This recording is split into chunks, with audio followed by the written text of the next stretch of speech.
मैं भारत को भारतीयता की मान्यता के आधार पर फिर से खड़ा करना चाहता हूं, उस काम में लगा हूं। हमारे देश में कई विशेषज्ञों ने कुछ गंभीर शोध किए हैं। मैं उनकी 2-3 बातें जो बहुत महत्व की हैं आपसे कहना चाहता हूं कि आजकल हमारी माताओं में और पुरुषों में नपुंसकता की जो बीमारी बहुत तेजी से बढ़ी है, बहुत सारी माताएं, बहुत सारे पुरुष बच्चा पैदा करने में असमर्थ हैं, संतान का सुख लेने में असमर्थ हैं। इसका मूल जो कारण है वो जंतुनाशक और कीटनाशक का भोजन है। फिर हमारे देश में ब्रेन कैंसर, फिर हमारे देश में ब्लड कैंसर, इन दोनों के सबसे ज्यादा जो केसेस बढ़ रहे हैं उसका कारण जंतुनाशक, कीटनाशक और जहरीला रासायनिक भोजन है। फिर हमारे यहां डायबिटीज के बारे में सबसे ज्यादा शोध की है जिन वैज्ञानिकों ने, उनका कहना है कि डायबिटीज 200% ज्यादा खतरा पैदा कर देती है उन लोगों को जो जहरीले जंतुनाशक और कीटनाशक का खाना खाते हैं।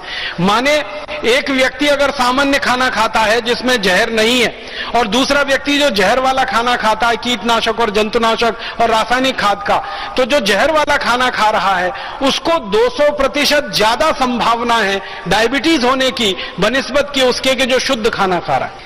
इसी तरह कैंसर के बारे में कहते हैं 300% ज्यादा संभावनाएं हैं कैंसर होने की जो जहरीला भोजन खा रहे हैं अपने जीवन में। न्यूरोलॉजिकल डिसऑर्डर आपको बहुत ज्यादा होने की संभावना है, तो ये जहरीले कीटनाशक, जंतुनाशक। वैज्ञानिकों ने अब तक जो शोध की है वो बताते हैं 48 किस्म की ऐसी बीमारियां जिनका इलाज नहीं है दुनिया में किसी पैथी के पास, एलोपैथी के पास, आदि आदि जो प्रचलित चिकित्सा पद्धति है सारी दुनिया में। 48 ऐसी बीमारियां जो सबसे गंभीर मानी जाती हैं, जिसमें cancer, diabetes, hypertension, asthma, bronchial asthma, tuberculosis और आपका न्यूरोलॉजिकल डिसऑर्डर्स और ब्रेन के बहुत सारे प्रॉब्लम्स, ये सब जहरीले कीटनाशक, जंतुनाशक का दुष्परिणाम है। तो खेतों में डाला जाता है यूरिया, डीएपी, अंत में आता है हमारे शरीर में दुष्परिणाम हमको होता है। खेतों में डाला जाता है जहर, एंडोसल्फान, मेलाथियान, पैराथियान, अंत में हमारे शरीर में आता है जहर बन के और हमको दुष्परिणाम करता है।